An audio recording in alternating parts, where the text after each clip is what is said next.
Good evening, everybody. Can you all hear me? Wonderful. Welcome. My name is Detrimental. I'm the Education Director here at the Westport Watershed Alliance. So happy to welcome her in her first speaking presentation for us. So can you join me? Thank you, Kim. Hi, everyone. Can everyone hear me okay? All right, so we have a lot of ground to cover today. Yeah, no pun intended. And so if I move really quickly and if I'm speaking too quickly for you, just kind of raise your hand, give me a nod, and I'll slow down a little bit. If you see something that I don't cover in as much information as you want, please feel free to raise your hand, ask questions about it while I'm moving on. And at the end, I'll also take time for a Q&A. So let me start. Rethinking lawns. So simple steps to resist your lawn. Let's see if this works. Aha. So that's me. And I am the owner and head grower at Butterfly Effect Farm. I know I see some familiar faces from the farm here today. If you haven't visited, we opened April 24th, so a couple weeks. It's a Thursday, and then this year we're going to be open Thursday through Sunday, 10 to 3, until October sometime.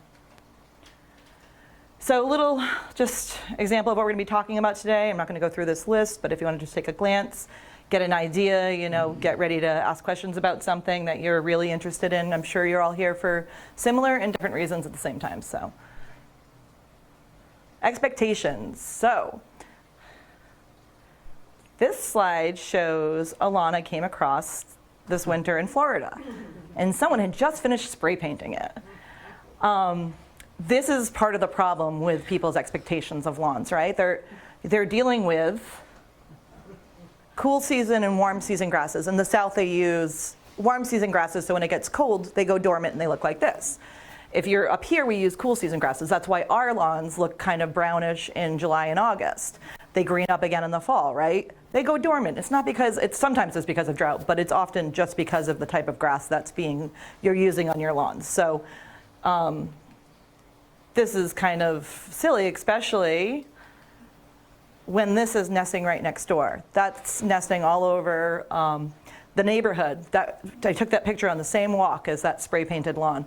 And this is a burrowing owl, and they're protected, but not that protected, obviously.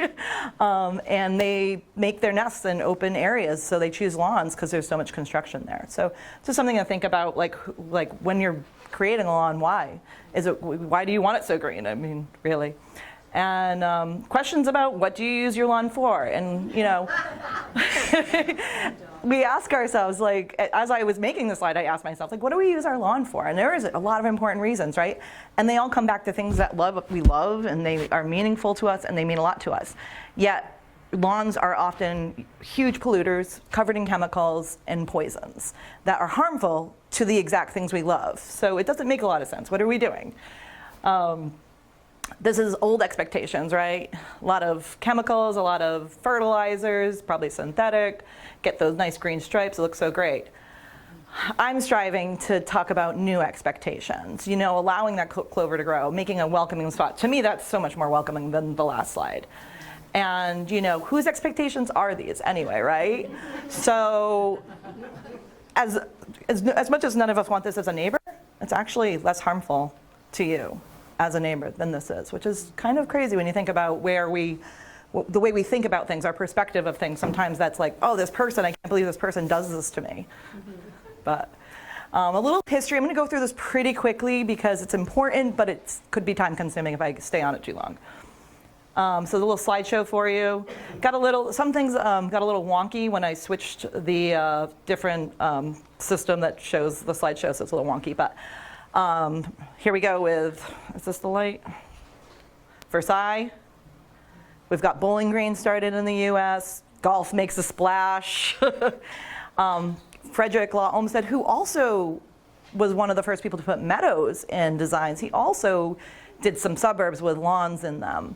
So kind of started that trend, started there a bit, and then the US Golf Association actually started funding and working with the USDA to cultivate lawns, learning how to do it. How can we get people to do this? So becomes a lawnmower, and then World War II, that was a big one. World War II ended, there was a bunch of things happened in this time frame right here.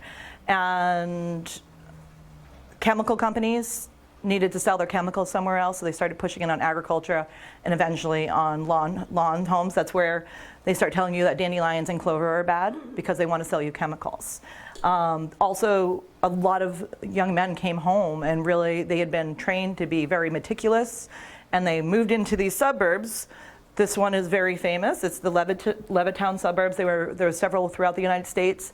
And they created their designs, had these suburbs with lawns. You weren't allowed to have a fence. They even sent out newsletters to teach you how to take care of these lawns.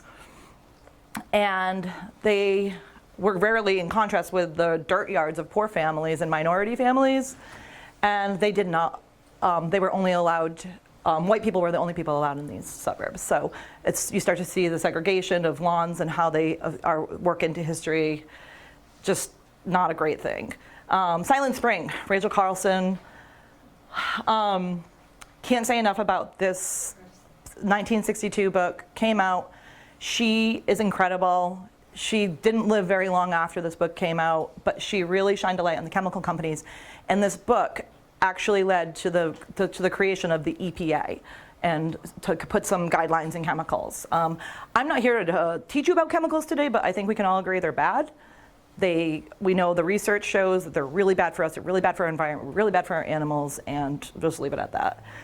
So environmental movement has been skyrocketing for a little while now. So these are common lawn grasses of North America. These are what we're commonly seeing in our seed mixes, your Cape Cod mix.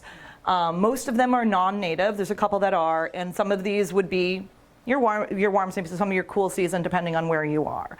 This is historically what is used. I'm not promoting this. That's historically what's been used. So the harm. Let me take a sip of water, sip before I talk about this. Modern lawns are harmful. 40 million acres of lawns in America, making them the largest irrigated crop in the country. And that's, yes, a crop. It's considered a crop, and it is the largest irrigated. So that's how much water is being used on them.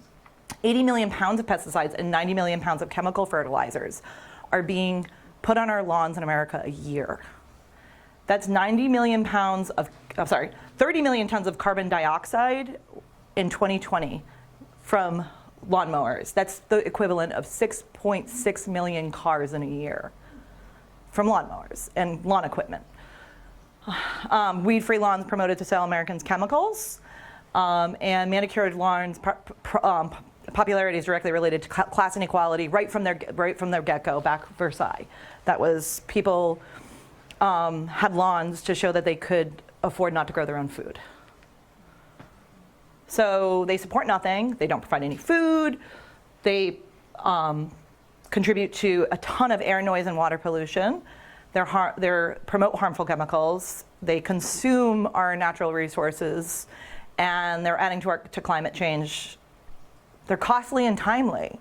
Like all of this, and we're just spending money and time on this. Like it's always baffled me. I think it's wild, and it no longer represents status, wealth, or class. We're turning the page where hopefully it is time for a change, and that people will start seeing their neighbors do different things and besides having just a lawn or a traditional lawn, and be inspired by them. These are just some questions that if you're here today and you're like, I really want to do something different, these are some questions that I would say ask yourself to start with before you even get started. Like, because it's really important. Things like expectation. Working in, I used to do a lot of traditional lawns that I would turn to organic lawns. And that's a 3-year project. It's not going to happen overnight. I think giving ourselves a little bit more time and space is huge when it comes to gardening. There's this instant gratification that we're so used to. And in gardens, it's not like that. And people get frustrated. They want to know how to change that. They want to do it fast and quick. And even if you have a ton of money to throw at it, it's not necessarily better. So give yourself a little time. Think about expectations. What are your short-term expectations? What are your long-term? And go for it. So, why I say no to No Mow May. So this one is always a shocker to people because it is so promoted by the better parts of the industry for sure, and I get it. I understand why it's catchy. It's like, oh, I can do something that's really easy and just not mow for a month, and my neighbors will know why, kind of thing. So what's the harm? Weeds and non-natives spread, because a lot of the stuff that's growing in your lawn are spring weeds, and a lot of them aren't necessarily going to be great, and then they have a chance to outcompete the natives that are growing there. Our natives are really resilient, and they can take not only climate change, crazy weather patterns, but a lot of them can take mowing. So if you're, so it's harmful to equipment. If you're replacing your equipment more often, that's not good for the environment either. It's not good for your body if you're trying to mow over this lawn that's up to here. I mean, the lawn grows faster than any other time of year. It doesn't make any sense to me, and it's not long enough. You've now created a habitat, and then you're going to go in and mow it. So I like to say it's a well-intentioned Trojan horse, because you're creating this habitat. All of this wildlife is now in there because it's a habitat, and you're going to mow it now at the end of May, because that's the thing. So try instead designating an area of your lawn to no mowing all season. So just pick a spot. It could be a heart in the middle of your lawn that you just mow around. Pick a spot and leave it, and don't mow that. Mow it once a year in the spring, mid to late April. Plant permanent natives. Get them in your garden, places that you don't have lawns not growing well. Throw some more natives in. That's going to be helpful. Also, using healthier practices on your lawn will be helpful. And allowing native plants to grow where you see them. Meaning, if you see there's some aster growing over there, instead of mowing it over, mow around it. The milkweed, that sort of thing. So just allow the natives that are growing there to grow if you can. Mow less frequently. So what I mean by that is, there's this, people are regimented. They're like, I've got to mow twice a week or every week, and they do it all summer long, regardless of what the lawn's doing. Mow less frequently. It'll save you time and energy, and it'll be better for everybody. Reduction. So ways to reduce your lawn. Okay, hold on, one more step. I'm going to go over some methods. Reducing your lawn, other than there's almost everything comes with a double-edged sword, right? I try to do everything I can with best practices in my nursery, but I still have to grow in plastic. So these are all things that you have to figure out what works best for your situation, what's going to be the least impactful for the environment or for your purposes or for your budget or whatever. But these are just some ways to, not every way, but there's just some ways to do it. Solarization, black or clear plastic. When it breaks down, it becomes microplastics in your soils. It does kill some of the life that is living in the soil, but it does kill a lot of the weeds. But it also, if you do it right, because a lot of people don't necessarily, if you really want to do it the best way you can do it, you need to make sure you're doing it when it's hot and sunny, and it's going to take a long time. And if you, every 6 to 8 weeks, removing it, letting any seed that's left in the base sprout, and then recovering it again and doing that several times. So you let it sprout for a couple of weeks and you recover it. So it's a long time consuming practice, and it is effective if done right. And what's the long-term purpose of it? To eventually have a soil to work with. And you probably need to bring in some more topsoil at that point, because now you've killed everything in the topsoil. So you're getting rid of weeds, maybe even some invasives, but it's time consuming. You could be adding microplastics. You're using water because you want to water underneath. So it's just a method that's, they're all, like I said, they all have their purposes and they all have some give or take, but sod cutting. You can do it manually with a sod cutting shovel or a tool, or you can rent one or own one. There's powered ones. There's all different ways to do it. You can hire someone to do it for you. I would only recommend this if you have actual thick lawn. And if you have actual thick lawn, it wouldn't necessarily say you should cut your lawn. I would say plan your lawn. But it also depends on your expectations, on what your overall goal is. So it could be combined with other purposes. It does remove some of the healthy soil. These are just different methods. I'm not necessarily promoting any of them, although my favorite is cardboard and layering. And so there's studies. If you go on the internet, cardboard is not always clean. And I'm sorry, cardboard is not always what? clean. Clean. Yeah. So the studies that I've found are particularly talking about what are the cardboard that our food comes in and has forever chemicals. So the stuff we're eating out of, it's actually the really bad stuff. I don't think some of the cleaner, just like you see this cardboard down here, it doesn't have any dyes on it. It doesn't, doesn't have much chemical process. Like if you had a refrigerator, have you ever, if you look at the box, it's got like paint and like a thick layer. I would never use that kind of cardboard. I'm talking about really clean, like minimally processed cardboard. We do at the nursery, we get a lot of orders in the spring. Plants come in the really just simple cardboard. So if anybody ever wants to try this, just send me an email. My email I'll give you at the end, and I'm happy for you to come. You can take the boxes, you break them down yourself, pull the stickers off yourself, take them away, but free to whoever, first come, first serve. They all have their caveats, right? Like, so maybe there's forever chemicals, yeah. Just a quick question. There's Sure. cardboard and then there's corrugated cardboard. Does it not matter? I don't know that it does, because layering, people use newspaper, so we start getting into the layering part, but it's nice to have that layer. And you want to make sure there's no holes, because that's where you see the bittersweet come up. It's that little tiny hole of light. So it takes time, but there are some different ways to do this. And I'm going to show you a way we did it where we fast-paced this, like where we didn't have to wait for it to break down.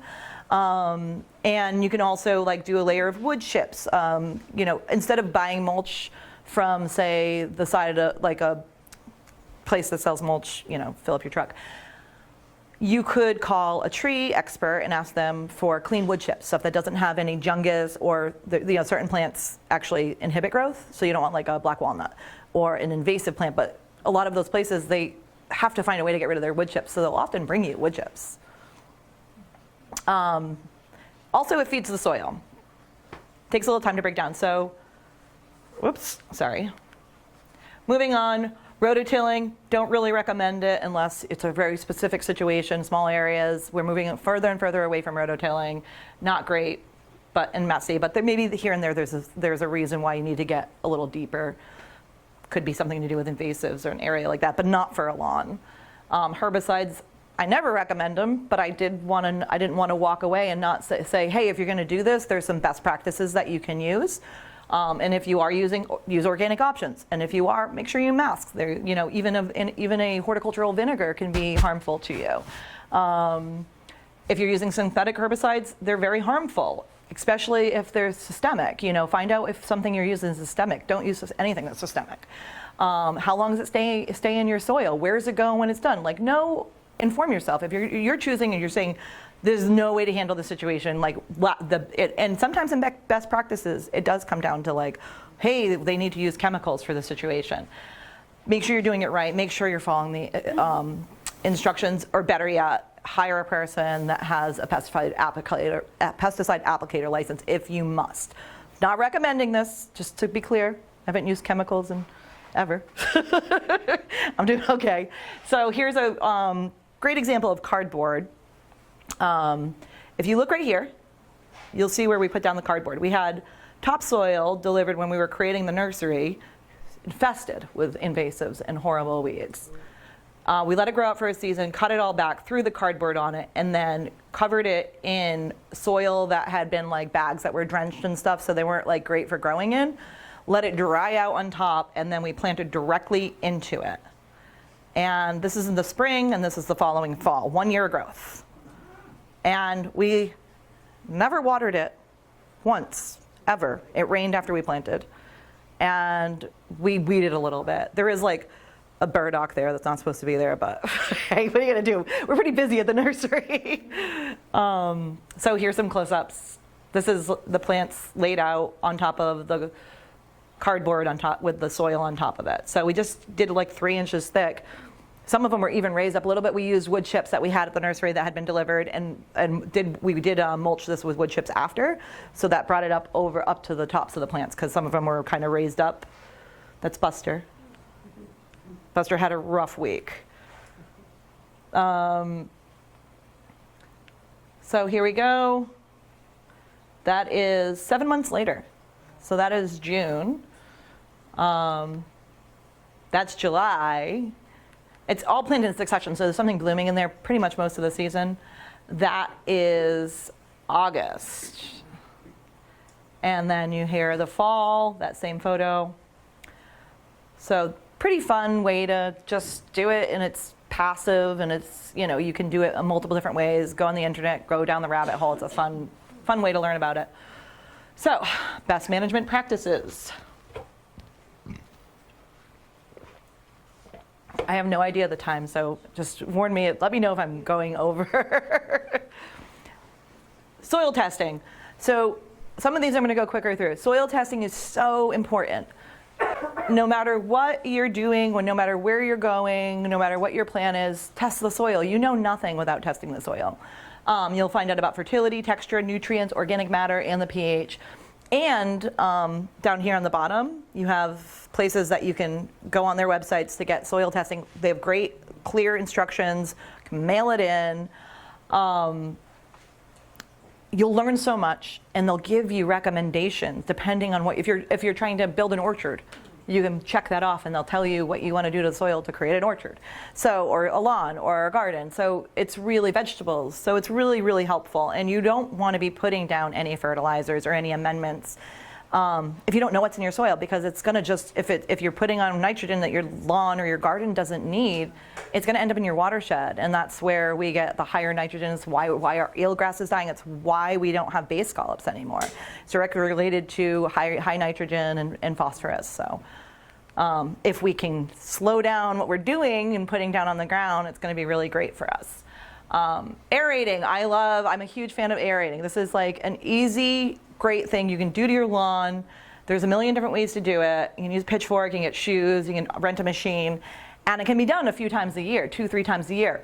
Every single house that's built, even mine that was built in like 1780 or something, was built and compacted. And we walk on lawns, and we mow the lawns, and we do things on the lawn. So the compaction is one of the biggest issues we have with lawn and drainage and whatnot. We do have sandy soils here, but even then. So, the aerating, if you haven't really compacted, say there was construction, and I'll tell you right now, people are not fixing that before they lay down that topsoil and hydroseed your first lay sod. Like, they're not fixing the problem. So it's time to fix the problem. Aerate until your lawn is breathing well again. And definitely great to do before you compost or lay topsoil or overseed. Helps with a lot of things. Dethatching. So dethatching is also really good in a lot of the same ways aerating is, but it's not as good for your lawn.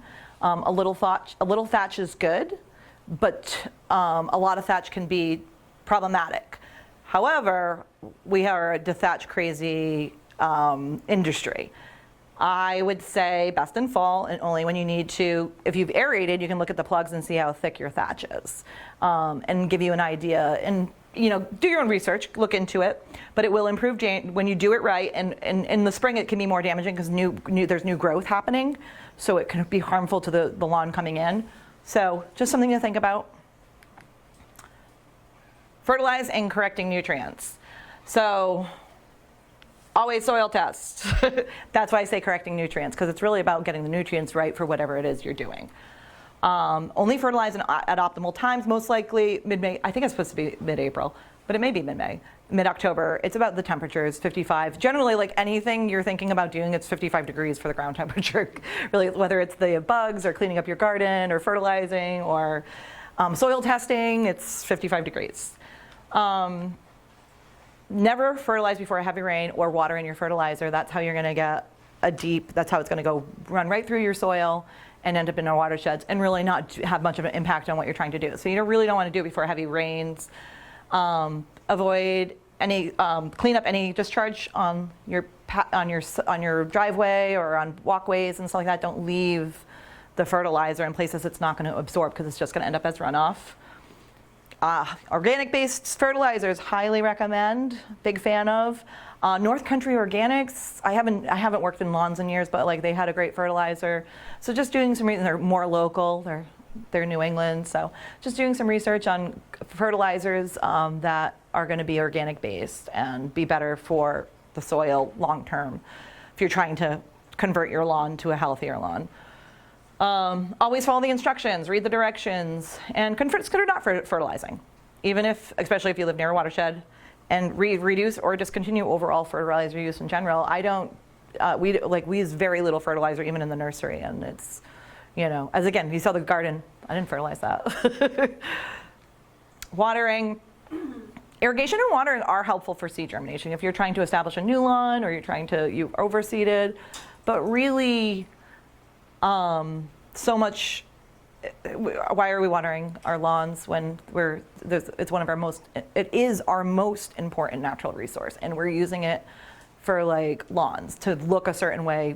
Again, why? Because we were trained to think that by chemical companies, so let's reduce our watering, but don't water after fertilizing. And your cooler season grasses are growing dormant in July and August, so throwing a bunch of water in your lawn isn't going to necessarily make it better.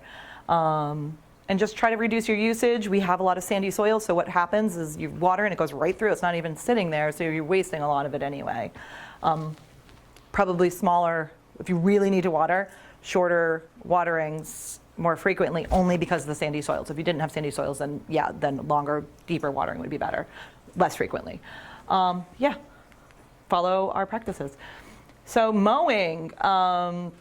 Mow high, 3.5 inches, go for it. Highest setting on your lawnmower, just do it. Try it for a summer. See how your lawn fares. It is the easiest thing you can do. It's a great practice, and it helps to outcompete weeds. It shades them. It will help to keep the moisturizer and all the nutrients in the soil. You're not creating, sun's not bleaching down and getting in between those short blades. What they do over here across the street with the lawn and cutting it so short. And when you do that, guess what? That's why you get geese. Geese don't like long grass on their feet. So when you have really short, that's why you see them on golf courses, right? So keep it long. Mow less lawn, mow less frequently. Clean and sharpen your blades.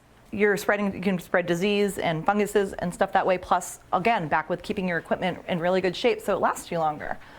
Don't mow wet grass, also not good for funguses and disease, and it's a pain. Leave your grass clippings on the lawn. I get that sometimes you might be using it or you let it grow really long and now you're cutting it and there's a lot of, but if you can, leave the grass clippings. They're gonna feed the lawn. You're not gonna have to fertilize because you're already fertilizing with what's there. It's like a little closed loop system. And know when not to mow. Stop mowing in August.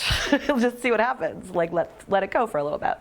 And when you are ready for an upgrade, maybe invest in electric equipment. We're excited to do that. We haven't done it yet ourselves, but we're really old lawnmower that's still running, so we're going with it.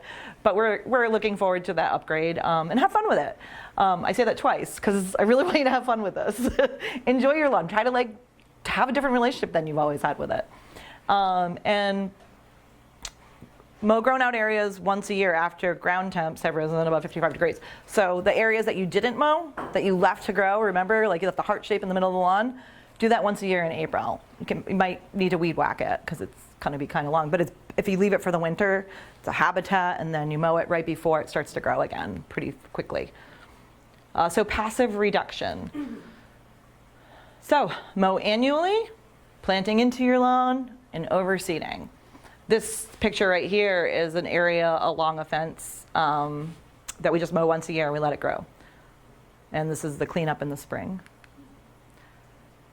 Just stops mowing some areas. This is a client of mine that I had on Nantucket. She was an artist, she was really cool. And she was like, yeah, just let it grow. Let's see what happens. And we'd brush cut it once a year. We'd go in the brush cutter and clear it, get any woody invasive that were coming up. But this is what it looked like naturally. This is these are your scrub oaks. You've got some cherry over here, eastern red cedar. These are all native plants. And I'm sure some non-natives in there. Those daisies might not even be native, but they're kept in check. It's still a better environment than a lawn, right? And look how nice that looks. It's its own work of art. These are my kids in our heart-shaped patch in our lawn. You'll see them a lot. You'll watch them grow up in this. Passive planting. So that's actually them planting right into that same area that we mow once a year. And then this is our lawn kit. Radical Lawn Kits. Our website has information. Our newsletter has information. Our Instagram and Facebook has information. You can talk to me about it if you want. Ask any questions you want. But I did put a lot of information out there, so it's there. These are pre-orders. They'll be ready in June once that heavy, crazy growing of May is done, and we're going to give you tons of instructions on how to do this and do it well. So it's just planting right into your lawn. And we're even this year doing a tool called a Hori Hori knife, which is my favorite garden tool in the world. So you're going in. I'm going to hand you the things you need. You can literally walk into your lawn and go plant them. You don't even need anything else. So that's Cuddy Hunk. I sent kids out last year to Cuddy Hunk, and that's them planting. Quick question, how much lawn does that cover? Okay. 40 to 50 square feet, depending on how close they are put together and how, like, your expectations. The closer you plant them together, yeah, it's just really your expectations and like what you want to do with it. But I'll talk about that with kit pickups and at our Q&A. Like, I'll spend a lot of time discussing that with people so they can appeal to their own expectations. We're trying to make this so it's moldable to you. You know, it's not a one size fits all. It's kind of, so it's gonna, or it is a one size fits all. Maybe I mean, either way, it's meant to work for everybody. You can, you know, curtail it the way you need to. You can ask questions. We're here for support on this. Oop, wrong way. So top dressing and overseeding. This is a traditional lawn that we were brought in to transition to organics. One of the first things I do after soil testing is top dress based on the soil test recommendations, telling me, hey, like, there's no organic matter in the soil. This is one of the reasons why it's covered in weeds and like whatever. Here we go. We're spreading it 1/4 inch thick based on recommendations. Never want to go thicker than that. This can also be done with topsoil if there isn't a call for compost, because compost does have a lot of nitrogen, so you have to be careful again. And never do it before a heavy rain. Never water it in heavily with irrigation. But it's used to rebuild the soil, and overseed will help to the overseeding. What I recommend is, if it needs dethatching, definitely aerating, even if sometimes a few times. Sometimes we'll do it 2 or 3 times before we do this process and the top dressing. And then the overseeding, and I'm talking a little bit about planting improved seed mixes. So, you know, we talked a little bit about what we were using on traditional lawns. I'm not saying you can't use that if that's what you really want and that's your jam. But some other options, we have eco blends. I think this photo and this blend is specifically from Prairie Nursery. They're in the Midwest. But there's many different nurseries doing it. This is one of the only non-native things that they sell. So this is a non-native mix, but it's low growing. It's meant to mow less. I will tell you from personal experience that when I've used, and I'm sure there's different mixes out there, some of the mixes I've used, they weren't that low mow. Like, they were so healthy that we were mowing because of the area that, you know, in the areas that needed a lot of traffic. This is a native blend, so there's some natives and non-natives, a clover in this one, and some yarrow and some sedges. This one's a micro clover blend, so it's some of your traditional lawn and micro clover. And this is a native grass blend that's offered at, I forget where. But these are things, if you know, we have so much information at our fingertips, so I'm not going to go into like, oh, this is who you should use. But if you're ever questioning it, please feel free to email me. This time of year, I'm not as responsive because we're really busy, but I will get back to you eventually. Or if you come into the nursery, everybody that works here is amazing. So if you ever come into the nursery, you can ask us questions.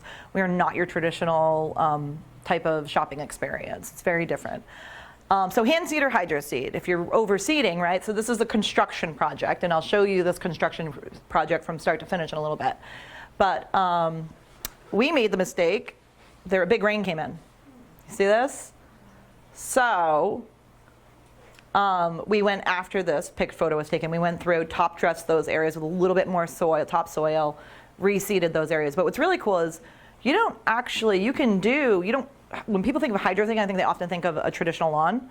You can hydro seed a meadow, you can hydro seed sedges, you can hydro seed native grasses, and you can also, when hydro seeding, ask for whatever you want for amendments. So you don't have to use synthetic fertilizers, which they generally would just automatically use. You can request them to use an organic product, and you can customize. You're paying for a tank of hydro seeding, you get to customize it. So, yes? Can you just explain a little bit more what hydro seeding is?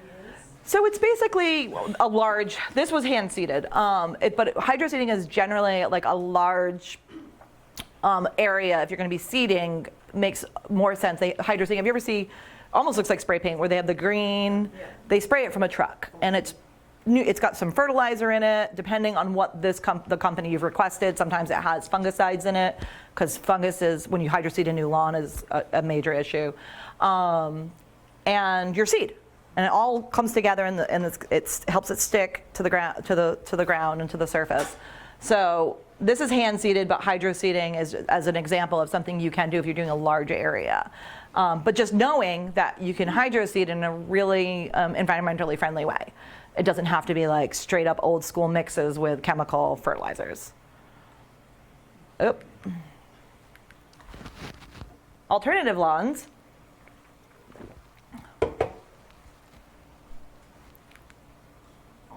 So just do less. The nursery, here's some photos of the nursery. This was just a couple years after there had been a HMO, or GMO, sorry, HMO, cow corn. And we let these fields grow out for several years. Now there's no trace of them anymore. This here is just my daughter right outside the nursery, where we have an old truck that's broken down, and the milkweed's growing. And here we have so many asters. This is within the fence of the nursery. The deer aren't getting them, asters and stuff.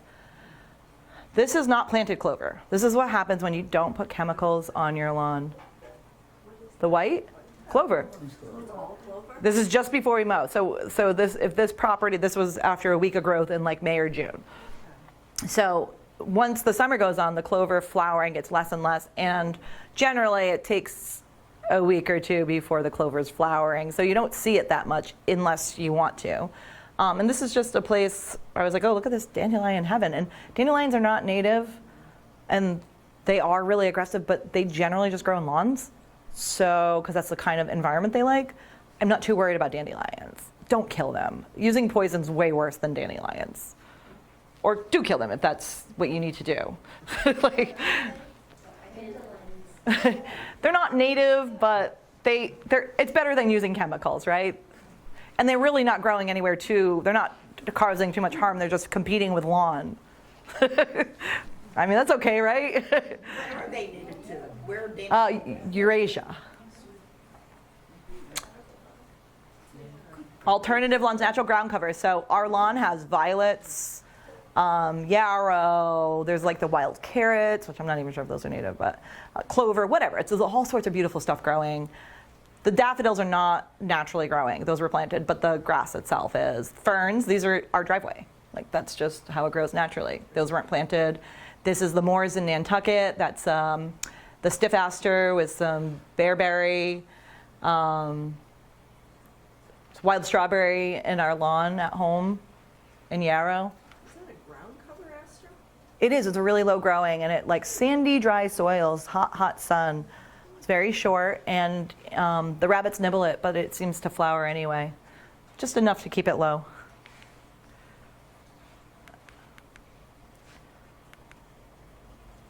Okay, plant native ground covers. So that's an option too. I highly recommend.